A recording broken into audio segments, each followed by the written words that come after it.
Shalom saudaraku.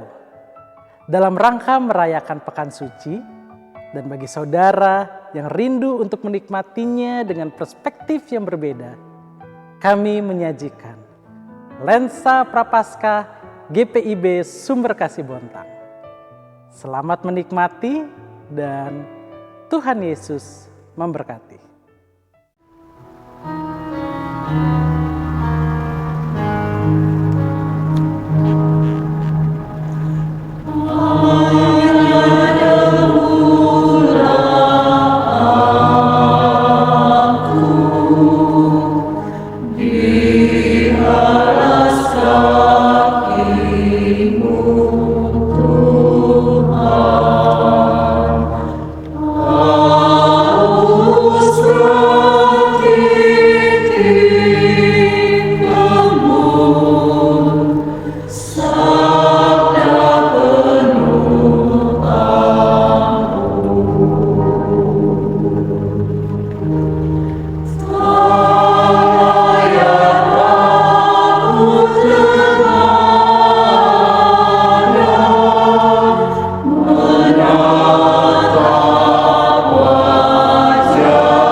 Menjadi muridnya dan termasuk ke dalam rombongan utama pengiring pelayanannya, ternyata telah membuat aku dan murid-murid yang lain besar kepala. Kepopulerannya kuanggap sebagai kepopuleranku, dan aku menganggap diriku sebagai bagian dari kelompok elit yang disukai banyak orang.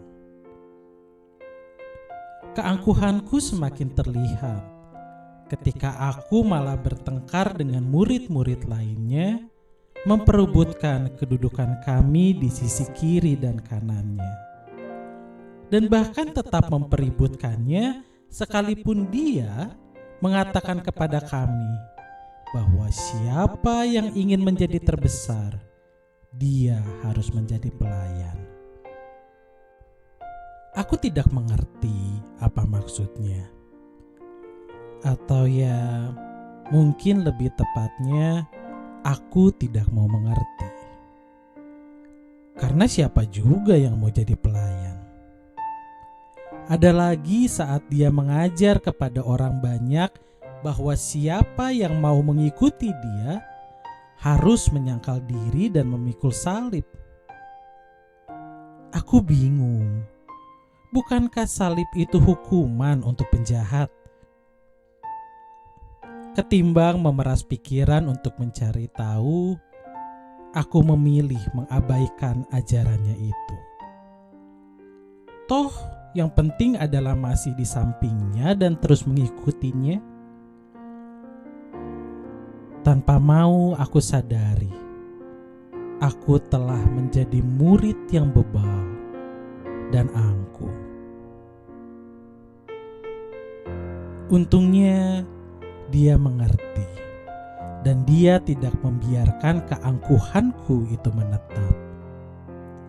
Di malam itu diruntuhkannya keangkuhanku. Ya, di malam itu, malam terakhir kami makan bersama dalam keadaannya sebagai manusia. Kami semua sudah duduk di sekitar meja walaupun kami belum mencuci kaki kami. Dalam tradisi Yahudi, seharusnya tuan rumah yang mencuci kaki para tamu yang diundang makan. Tapi tidak ada tuan rumah waktu itu, karena rumah yang dipakai itu kami pinjam dari seorang saudara. Sama seperti murid-murid lainnya, aku menunggu orang lain membasuh kakiku. Iyalah, mana mungkin aku yang membasuh mereka?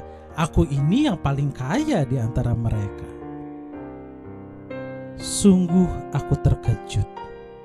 Saat kami bertahan dengan gengsi kami, tiba-tiba dia mengikat pinggangnya dan mengambil tempayan itu lalu mulai membasuh kami satu persatu. Di hadapanku, dia berlutut lalu meraih kakiku dan dibasuhnya. Ada perasaan aneh mengalir dalam hatiku, hangat dan melelehkan egoku. Aku malu terhadap diriku, malu terhadapnya. Aku tidak berani melihatnya, dan air mata membasahiku.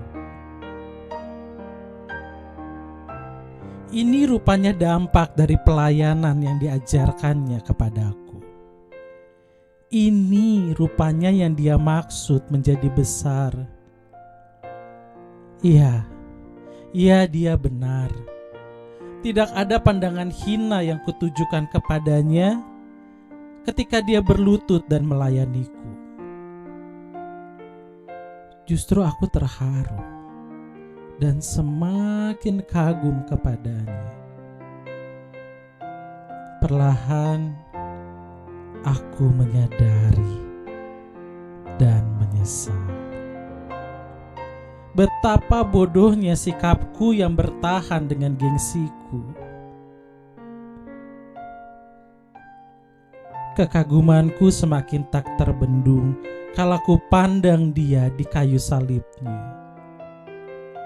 Darahnya yang menetes, dagingnya yang tercabik, mahkota duri, kayu buruk dan paku berkarat yang menambah siksa tubuhnya tidak membuatnya berhenti melayaniku. Dihiburnya hatiku yang hancur dengan memberikan ibunya menjadi ibuku. Dari salib penuh kutuk itu, ku terima kasih yang paling agung. Kali ini aku yang berlutut. Aku berlutut dalam penyembahan yang sungguh memuliakannya dan memohon, Tuhan, jikalau Engkau masih berkenan, akan kupikul salibku juga dan mengikut-Mu dengan setia.